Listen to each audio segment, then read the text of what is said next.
What's going on, guys? It's Travis here with the NPCs, and welcome to another weekly news roundup. It is October 29th, 2022, and tonight we will be talking about Modern Warfare 2 crossplay cannot be disabled on PC or Xbox, but maybe the other console in particular. We'll talk about that.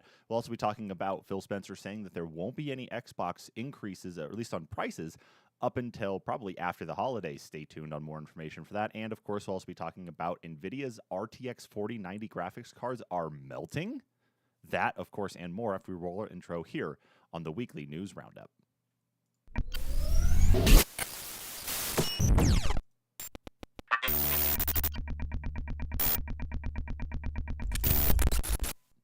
And of course, I'm joined live by with Kyle here on Discord. Kyle, what's going on, man?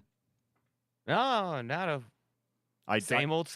Yeah, I didn't tell you I ditched the other intro just because I figured, hey, we can get things rolling that way instead until I can actually make something new, because I got to tell you, I'm tired of staring at myself like that, for like 45 seconds to another minute there of just the constant repeating of the news and such. So it's like, okay, you know what? That works. I'll just ditch it all. We'll just go to the other intro itself. Now, anyway, of course, guys, it is Weekly News Roundup here. Again, it is October 29th. We are almost at the end, unfortunately, of spooky season. So, unfortunately, with that means that you need to get your Halloween costumes out. You need to go get yourself all dressed up. You need to go out and make a mess and a disaster of yourself, or just go play Overwatch 2's Halloween event. It's about 50-50. So, needless to say, let's just hop right into the news that we have set up for the week. And the first thing we've got is about Modern Warfare 2's physical version, only containing 72 megabytes of data.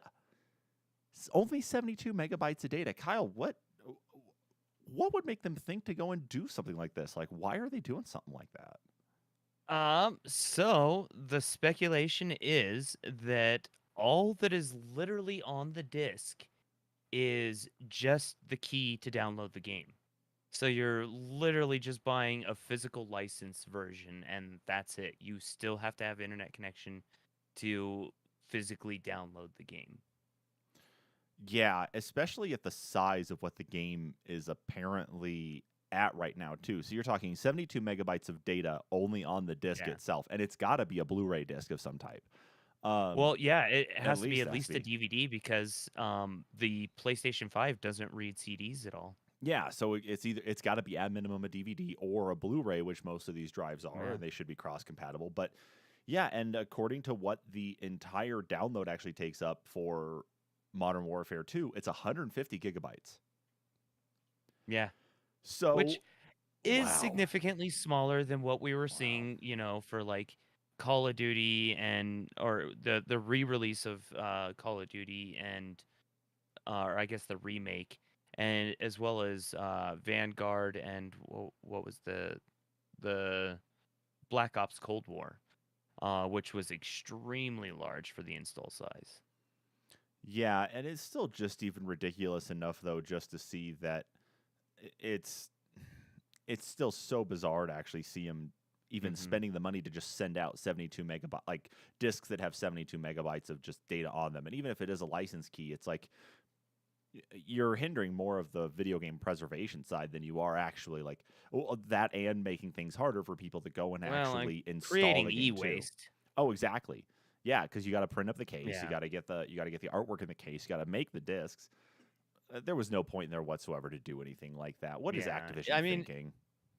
Yeah, what besides just burning through money before any acquisition of Microsoft, or total acquisition, I should say.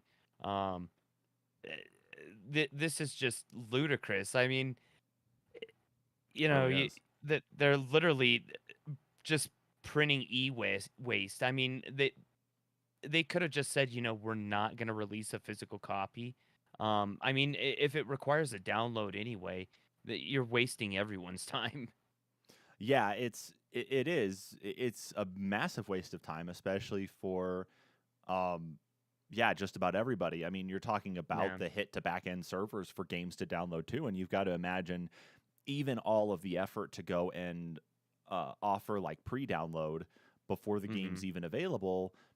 That's only going to offer so much relief, especially when it comes down to any sort of day one patches that might pop up, any sort of DDoS that could also occur too, especially like we saw with Overwatch 2.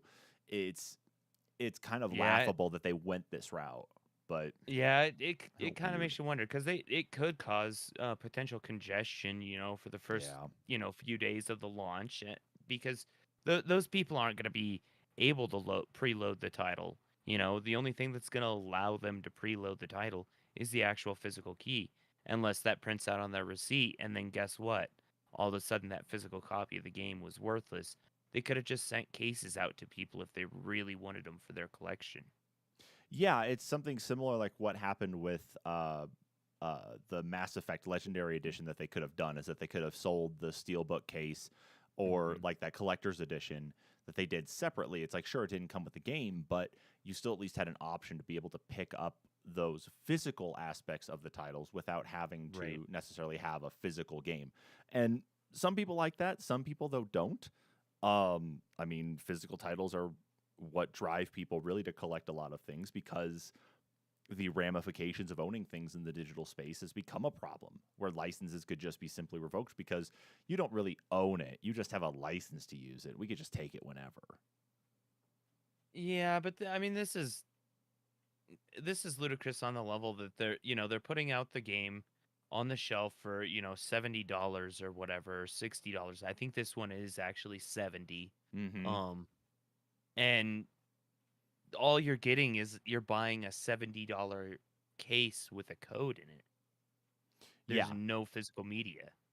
Yeah, exactly. Exactly. I had the same issue when I bought Skyrim or was gifted Skyrim. I can't remember which one it was. It was back in 2012. Hmm. And when I opened up the case, there was a disc inside, but as soon as I put the disc in, it basically tried to install Steam, but because I already had installed it, bypassed that and went and just told Steam to start downloading Skyrim right onto my machine. That was all it was doing. Hmm. It completely voided any sort of thing there about like having Skyrim on the disc. So I yeah, it's been something that's happened for a long Yeah. time now, but the fact though that it's like especially something this big, it's more pervasive. It's like, come on, guys, you can do better than this. Yeah. Yeah. I Uh, mean, yeah. we know that the digital future is coming, but the, this is such a ridiculous way to push on it. I mean, if you were just going to say the game is going to require an install too large that we cannot release, physical media, that would have been the smarter option, I would think. Yeah, I would think so too.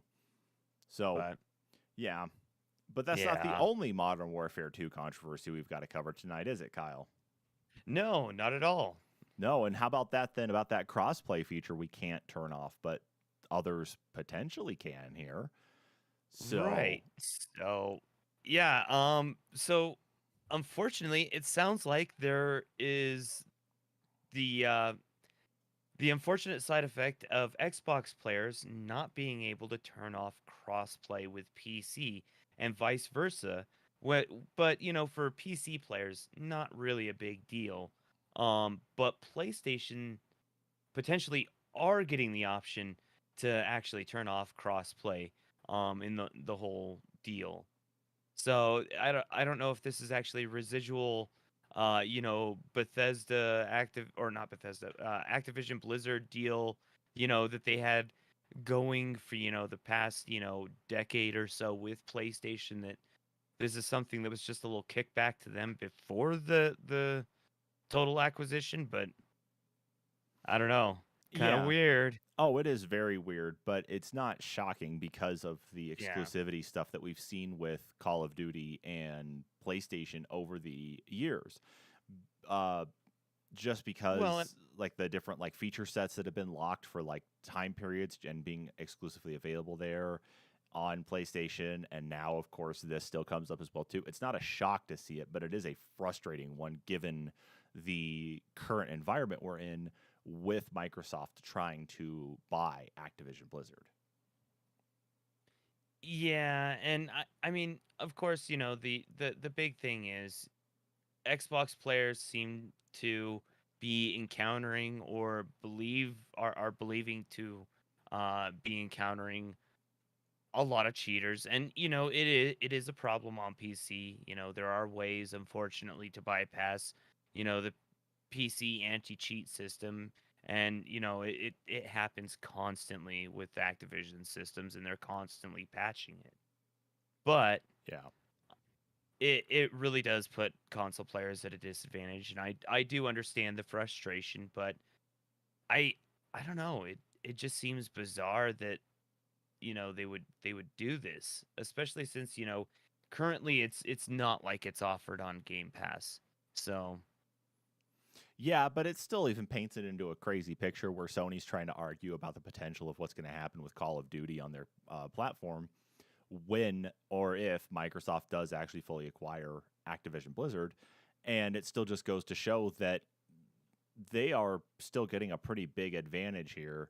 And maybe right. that's what they're more worried about, is that they're going to lose their advantage instead of it being the balancing that the entire environment actually needs. Well, and it kind of makes you wonder too, is this PlayStation or Sony making the choice to actually, isolate themselves, or is this actually Activision that's saying no, we're going to still isolate PlayStation, or give them the ability to isolate themselves if they so choose, but they still can't play with, crossplay enabled. Makes me think it was probably one of those Sony things like we were talking about several weeks ago with Mhm. the deals that Capcom has to make with it was either Capcom or Namco Bandai that has to make the deals there with Sony, that on any competing console it's like they have to reveal in advance of any further negotiations the cost it's going to be to put it on a competing platform, and then Sony's going to basically like undercut them or something. It seems like Sony really drives a lot of that more Yeah. than it is Activision Blizzard that would be doing it. Yeah, and some of that I could see with some of the publishers in Japan. They do exclusively or more exclusively want to deal, with the Japanese market, so they do turn to Sony and to Nintendo or to the PC market more frequently than they do to Microsoft. So Yeah. I don't know how it works, but I obviously Blizzard Activision is kind of excluded from that, but um I don't know. I feel like this probably has something to do with that previous deal that Activision was trying to honor, or maybe in negotiations in turn Microsoft is trying to also honor to Sony, that gives them a little bit more freedom than the rest of the players. Very possible. It is very possible, but I mean, Sony does have a larger market share, but at the same time, it's still frustrating enough though that in the world of trying to at least like make these games more inclusive and trying to bring things together and stuff, that there's still, especially on multi-platform games, there's still a lot of isolation when it comes to some feature sets in that though too. I can understand like little offshoot things as they relate to Right. like rewards programs and such, like how you can play a game on Game Pass and it unlocks one of those quests that then turns into points that then you can use towards like their little rewards program and such on Microsoft's side. Sony's got their new PlayStation Stars program, which I believe also has some interaction with Modern Warfare 2 now as well. So it's like that stuff Mhm. makes sense. But some of these other things where they actually like nix a full feature of the game on one side, but it's something available on the other, just it's just silly, is all. Well, and another possibility is, because yeah, looking through the article, it does show that PC players cannot turn off crossplay either. It looks like, so they can't just play exclusively with PC players, unless obviously you're probably in some sort of scenario where you're in a tournament. Yeah, But exactly.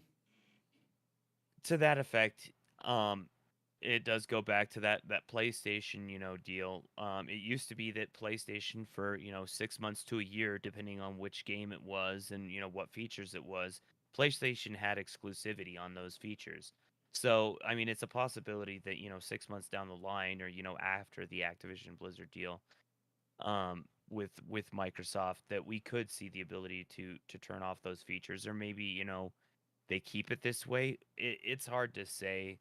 but it's just really bizarre. It is. It is. We're going to have to wait to see if anything does actually change with that when we get to the potential acquisition actually going through. Yeah, So, definitely. yeah.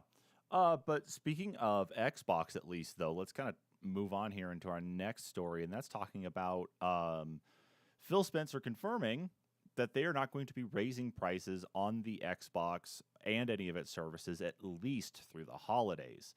I guess Phil Spencer was at a conference that was hosted by the Wall Street Journal, and he talked about basically the eventuality of prices raising or being raised on the Xbox line of consoles and those internal services like Game Pass. So what he said is, we've held our price on our console, we've held price on games in our subscription.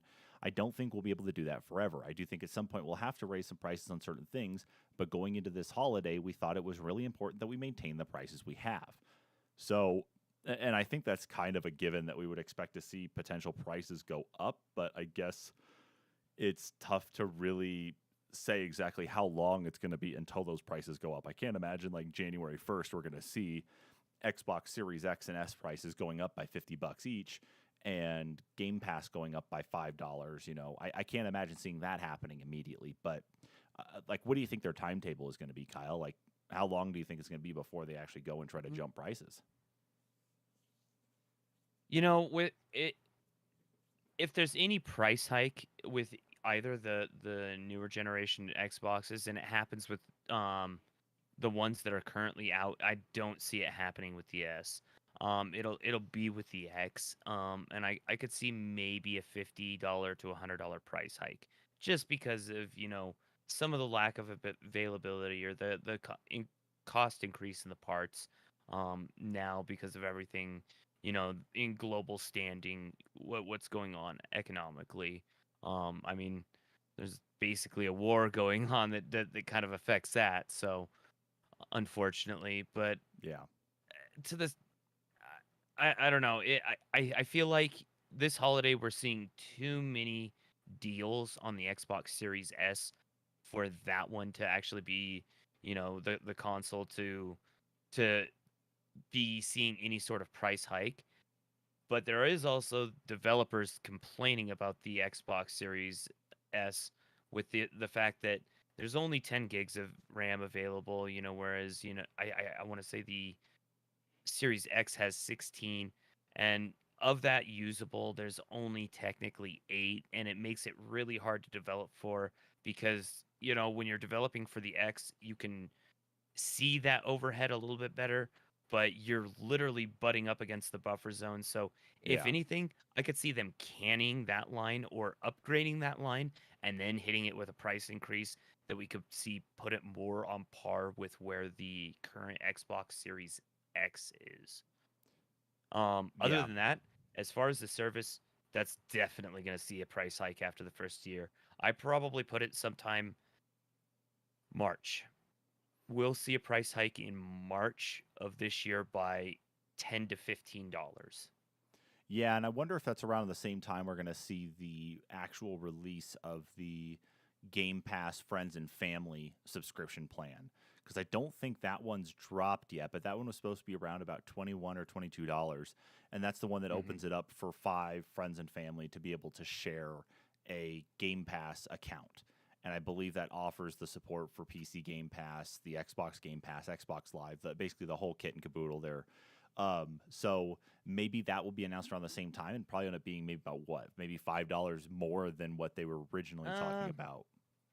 I think they'll hold that form, at least for 6 months. That's going to be an introductory thing though for them. I think it'll be Probably. another push for them to get more more blanket coverage. Right now, we've seen, over the past 2 years, actually, Xbox Live as a service has seen a growth of 150%, both years.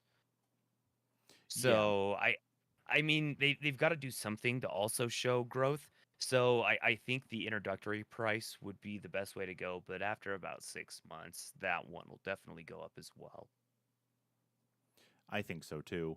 I think that's definitely what's probably coming down the line for it too. Um, Mm-hmm. I think one of the things though that's helping at least though is still the promotions though for Game Pass that are driving in customers. That it's like, you want to try out Game Pass, it's only $1 for the Yeah. first month, or for some existing Xbox Live subscribers and that too. It's like, you want it, you can get it for $3 for 3 months. Give you a little bit longer of a deal than just I guess your customers who have never had an Xbox before, or Well, have an and Xbox they Live account. still yeah, and they're still honoring the deal where you can put up to 2 years of Xbox Gold, I believe, on your console, and then just convert it all for $1 per month. Yeah, see, that sounds pretty worth it in the long So, run too. I mean, yeah, you're paying for all the time, but then you're also paying, $1 per each of the months. So, I mean, it's 24 months or whatever. I think it's only 2 months or 2 years or maybe 3 years. So at max 36 months, $3 a month plus tax, to convert all that. I mean, they're still getting your money either way, Yeah. but it definitely secures them a customer, and it's more of a hassle for a customer to go and create more profile information and remake a whole new, setup and go through all that again, and then do a re-verification with Xbox for profile to actually, get set up with a new live account. That I don't see too many people trying to do it over and over again. Yeah. I think that's probably going to end up being what happens. So, Yeah, because I'm sure that there's going to be some point where they start locking it down. They're going to see, oh well, this console has like 5 brand new profiles, and it's had the same IP forever.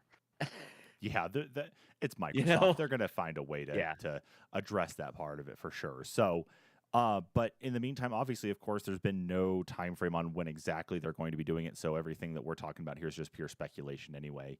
But obviously, if you are a Game Pass member, either take advantage of those existing deals that are out there, and try to get yourself loaded up as best you can.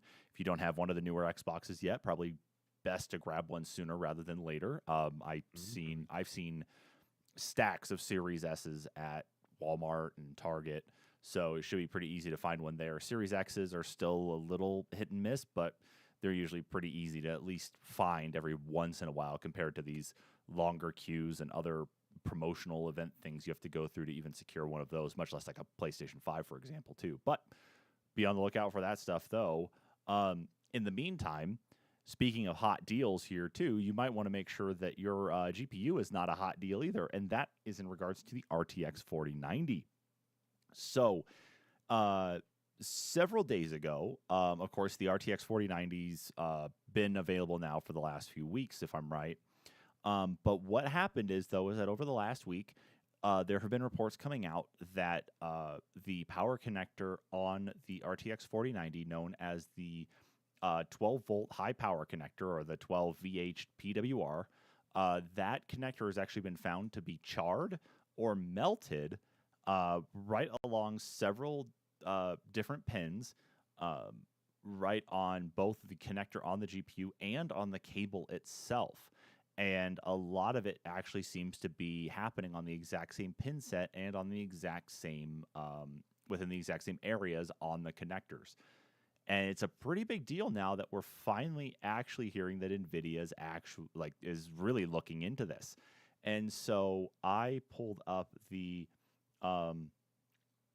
up an article here that was referenced by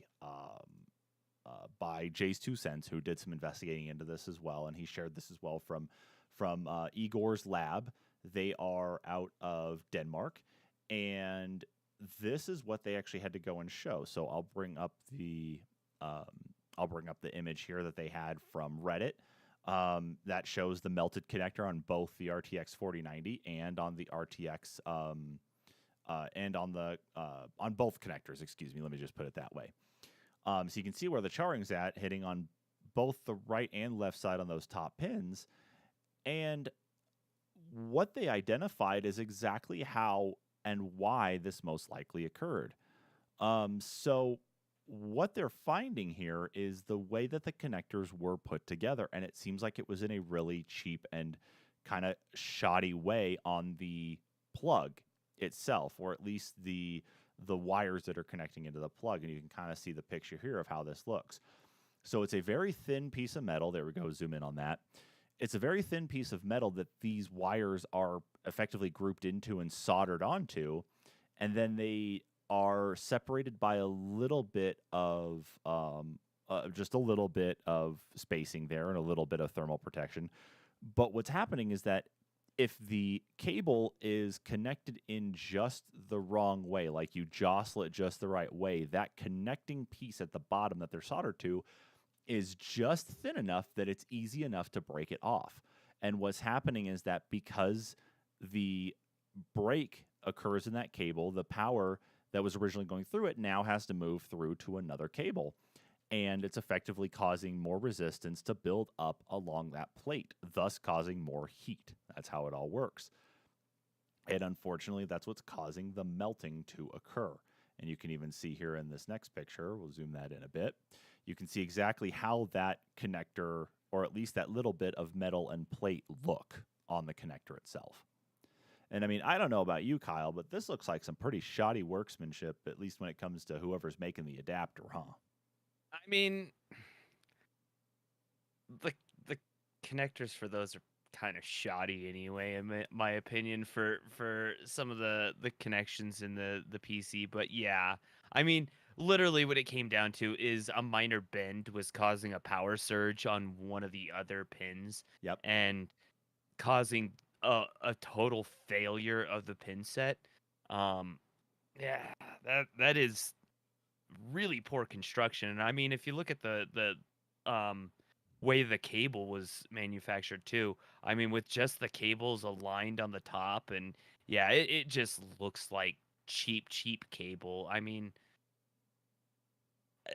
they couldn't have at least teamed up with like Cable Mod or something, or Well, and you know, it's funny you make it's a mention. $1,600 cable or Well, no, card. so right, but that's funny you make mention of Cable Mod though. So apparently, Cable Mod and Corsair have their own cables that actually work for the 4090, or for the 12-volt high power connector that's required there.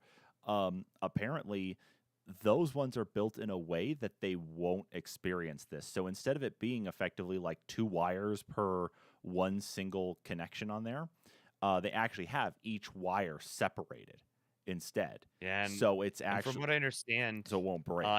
NVIDIA's new fix is that they were, I guess, going to make a right angle plug, to change the manufacturer of it. That's the other part that has been discussed quite a bit too, is that that may end up being part of the fix for it. But you imagine though still is that they're going to have to go back and try to figure out what to do next, at least when it comes to those that have already experienced some of the damage though. Now it seems like the way that the damage is happening is that it's not actually breaking anything on the cards themselves. I guess some of the folks who had some of the melting occur, not just from the one picture that I was showing though, but several others who have reported seeing at least some of the damage like start, but they caught it just in time, have found that by switching to a connector that doesn't experience the problem, or at least a cable that doesn't experience the problem, like a Corsair one or a Cable Mod one, they found that the card is working just fine. They're not running into any sort of shorts or breaks or problems. So the card is at least not shorting out. It's just, it's very close to doing so. But man, if that's one way to show, like, the rich people are really kind of getting their asses kicked with this, hey, so be it. Well, I mean, I can't if afford a if it's 4090. not New World killing your GPU, I guess it's, NVIDIA actually trying to kill the GPU they sold you. Yeah. Yeah, the sound you hear when it actually starts to smoke and smolder there is the original like launch splash screen from their from some of their games that had NVIDIA, and it's like, NVIDIA. That's what you hear coming right out of the thing. Yeah, that's its soul escaping. That's how they knew it And was going bad. Serpent Knight in the chat actually said, "Just don't try the towel method." Yeah. Yeah, thank God. Yeah, Yeah, let's not. reflux all that solder. Yeah, I'm gonna do that with a cable there, especially. Yeah, no, screw that. Just I'll instead solder the wire directly into the 4090. Like I'll just pull the connector off and just solder everything up. So I'm gonna make it a solid card. yeah. As it stands right now, though, NVIDIA hasn't necessarily provided much comment on it, other than at least providing at least kind of providing a statement saying that they're kind of like working on it, but they haven't provided any further details, and then they are investigating it. Although I like this comment here, or this last line in the uh, article that we're referencing here from Kotaku, where they said NVIDIA's competitor AMD also responded to the melted cable story and said their senior vice president replied to a tweet saying that the Radeon RX 6000 series and upcoming RDNA 3 GPUs will not use the 12-volt high-power connector. So at least their next ones, it's going to still continue to exist or continue using the existing connectors that they are now, which means that it should be rather simple to at least carry on instead of having to worry about, am I going to completely melt an RDNA 3 GPU or an RX 6000 series GPU, when in reality they'll probably just melt themselves, since AMD is pretty notorious for just being a heater in its own right. Yeah, I think this leaves a good discussion open though, for the makers, of I think in the next series of cards they need to figure out a way to, I don't know, better power management, less power consumption, try to get more out of the card, with less. Yeah. I think that's the next step we need to be seeing here, because some of the power draw off these cards is like ridiculous. On some of the 4090 series, they're recommending like 1200 volts. Now I was watching a video today, You mean mind watts? you, or yeah, watts. Excuse me, 1200 volts. 1200 watts. Your Yeah, house doesn't even 1200 get that. volts. Yeah, ludicrous. No, yeah, 1200 watts. No, I was watching, of course, an LTT video today, and they were talking about how you could actually taper down what some of the recommended specs is. Now, granted, it's very carefully, and you would have to know what you're doing with the with the actual power supply. What your limits are, but we shouldn't be having to try and figure out ourselves what we need to do. We shouldn't be needing to worry about, you know, is this card going to be compliant with, my state? I am I going to be able to put this in a PC? Is it going to be legal? Because it, Yeah. it consumes so much power. That's a very big one, especially. Um, and I think even a lot of it is, besides just it consuming so much power, it feels like it's more of just a way to, like, it kind of comes down to like whatever the reasoning is that it needs to consume much power, but also the fact though that it's like they're trying to keep things like cleaner on their cards by like, oh, you only need one connector to hook in, but just remember that Mhm. one connector has to pass this much power through it.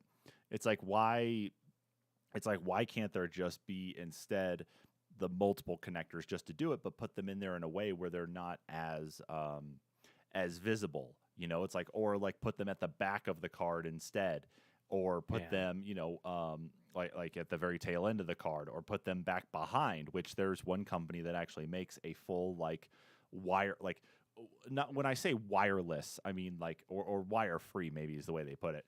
But they hide their wires and connectors so well that it's like you just Yeah, put on it the in there. backside, Yeah, and basically. you can't see anything. Yeah. So it's just one of those ways. It's like there's options to do stuff like that without, having to like rework all of it. But Hmm. I'm not an electrical engineer. I'm not one of these. I don't have that experience in any of this, so I can only say so much. Well, and I maybe that's where the next step is. It is, maybe it's not necessarily just the power consumption that needs to be evaluated and looked at to see where they can make improvements, but maybe in some of the cables that we're using. I mean, a lot of the computer cables that we still use, we've used for decades now. It's the same connections. Mm-hmm. Yeah, it has been for a long time, especially. Yeah. So I mean, maybe there's room for improvement there. And I understand, stick with what's good and what works, and really and truly they are cost effective, um compared to, what we could be using, I guess, in some aspects. But who knows? Maybe it needs to be evaluated, what something needs to happen, so we're not worrying about, these massive power issues melting our cards, or shorting our cards, or you know just in general, it comes down to it's a lot of power going into our PC and Mm-hmm. going to power our video card of all things. Yeah, because everybody wants that ray tracing in their Modern Yeah. Warfare 2 experience, even though you're running around so fast. Are you going to really be able to take in, what that's supposed Yeah, to be used what the for? reflection in a puddle looks like. Yeah, no kidding. Yeah, Well, you're not gonna see it. yeah. Well, let's move on to our last main story for tonight here, and that is talking about a fan archiving all US PlayStation 2 game manuals online. And this is no joke. This guy goes by the username Kirkland. He has spent all 22 years since the original release of the PlayStation 2 and $40,000 to be able to do this. But the $40,000 obviously is over the 22-year period. But he has been able to go through and scan every single manual for every US release PlayStation 2 game that's out there. That includes working on, like, he worked on the big main releases that everybody knows and loves. He worked on all the sports games. He did all the variants of different things, like the stuff that was packed in with a console that maybe was a special offer from something, He went and did all this stuff, and it's kind of chaotic to go through and look at some of these manuals again and realize, like, how many things are actually just like there that we had.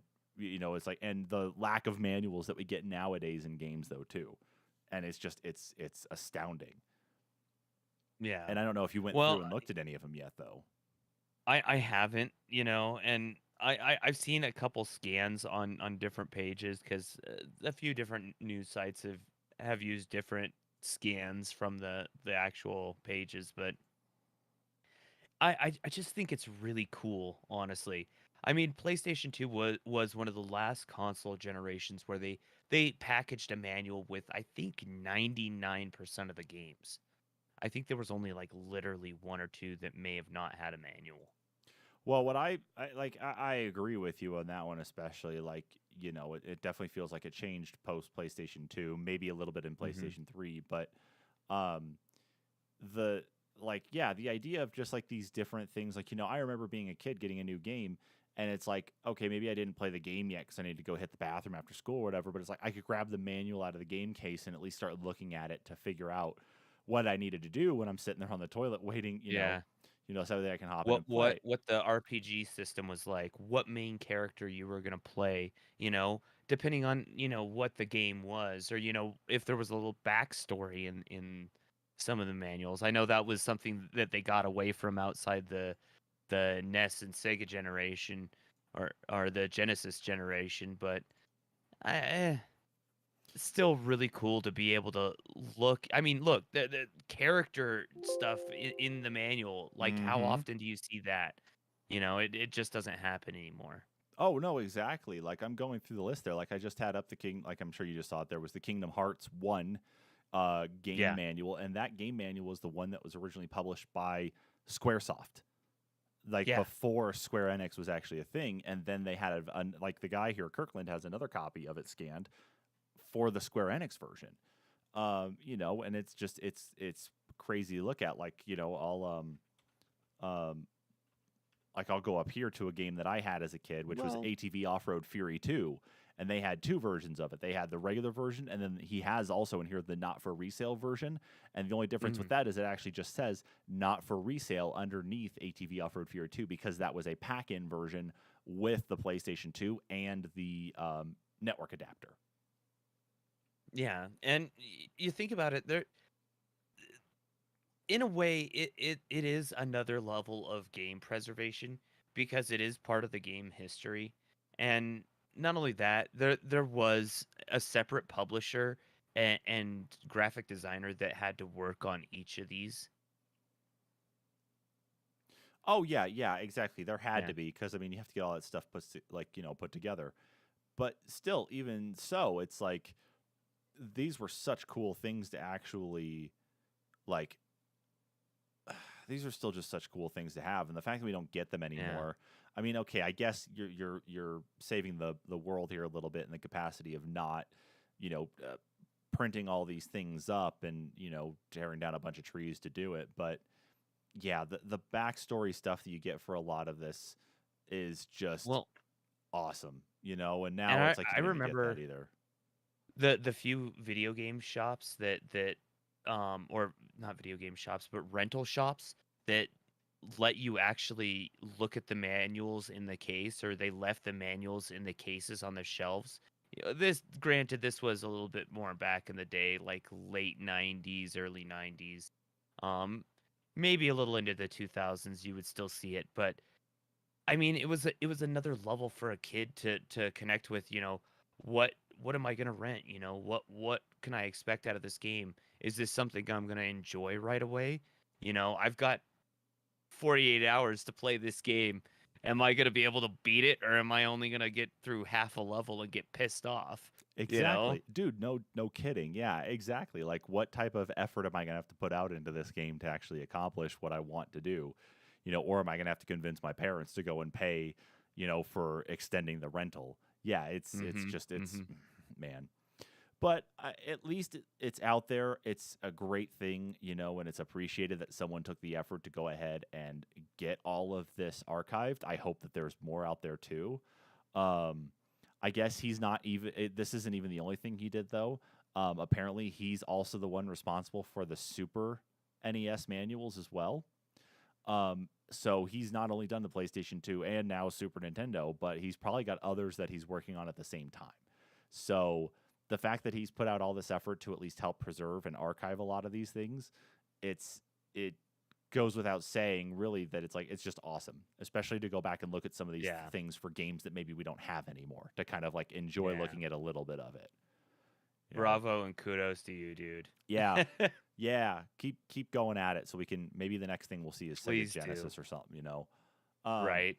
but Give us Sega Saturn. Give us everything. That's really, I think that would be the next step, is just be like, okay, guys, yeah, I'm gonna try and work through everything, but one console at a time. one console at a time. Yeah, especially Yeah. when he's uploading 2400 DPI at 48-bit color, which is apparently over 1 gig per page. So yeah, he's definitely pretty up. Wow. Yeah. So you want your higher quality stuff? That's what he's bringing you, is your high quality stuff. So Holy cow. Yeah, no, you could make your own manuals out of this stuff. if Literally. it's on archive.org, I think when that stuff is up there anyway. I mean, obviously there's copyright with the manuals anyway, given that they are still the Yeah. property of the game companies, but I'm sure that there's some type of licensing there that it's not necessarily the worst thing to go and grab them, because it's like you're not downloading the game, you're taking Right. the manual. So it's kind of a weird area. I guess you just have to see what the laws are on that one. But needless to say, Yeah. that is it on the main stories, though. And we move on to the last part of the news, which is the quest markers with Kyle. Yay. And yeah, we've only Except got what? I'm gonna flip them. I'm gonna flip them because What do I want to start on the somber note. Oh, all I'm right. sorry. I'm sorry. That's okay, Kyle. I forgive you. So we'll Yeah, I work, don't want to end on the somber note. we'll work it out as best we can. But take it away, man. What do we got? Okay. So, for our first quest marker for this evening, in a bit of unfortunate news for the gaming world, legendary Sega developer Ryoko Kodama has passed away at the age of 58. Oh, Unfortunately, she leaves Sega after 40 years, where in her earlier projects, she did produce games under the name Phoenix Rie. Of course, she's best known for her work on Phantasy Star, or the Phantasy Star series, I should say, as well as Skies of Arcadia. I believe she actually joined during the early Sonic Sega Genesis era.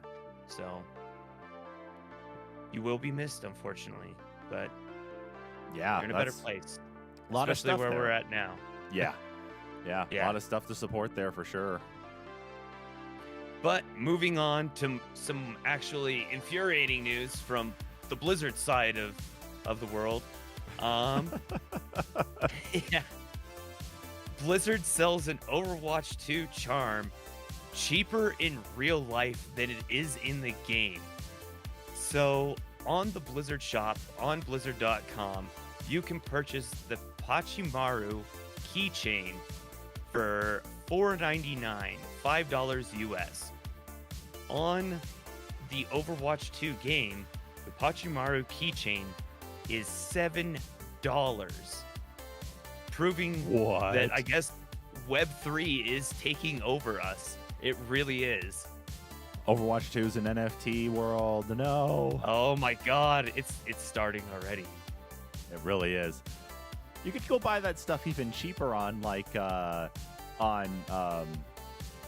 what is it? On Etsy and that too, especially. Yeah. You can go buy that there. It's like, man, they need to start packing in a code for that thing in the game. The Like, physical world is meaningless. or in the all actual- you need yeah. is Overwatch. yeah, soon enough we'll all be jacked into it all like the Matrix, won't we? You know, or like Yeah.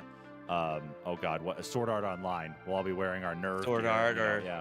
Yeah. What was the other one that they were all high school students and they wore bands around their neck? Oh, Battle Royale.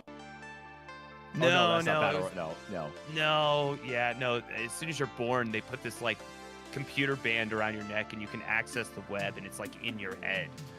Okay, I think Yeah, I can't remember the name of it, but it actually takes place in the same world as Sword Art. I promise you, it's weird. They have a crossover anime or a game or something. It's crazy.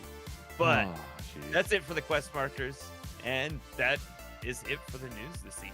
I That's guess. right. Yeah, while we forget the name of that anime, we don't forget, though, that it is the end of the weekly news roundup for October 29th, 2022. So thank you so much, everybody, for tuning in to this week's episode. Of course, be sure to check us out on our podcast platform where you can catch this episode here in case you missed anything and any of our previous episodes over there. Our homepage is anchor.fm/the-MCs-podcast. And you can find us there and any other podcast platform that you might actually prefer instead of anchor.fm. So be sure to go find links to all the different ones we're supported on there. Be sure also to subscribe to us here on YouTube, and be sure to follow us on social media as well on Facebook and YouTube Facebook and Twitter, at the NPCs Podcast. But with that, everybody, thank you so much for tuning in. We will catch you all next week. Bye-bye.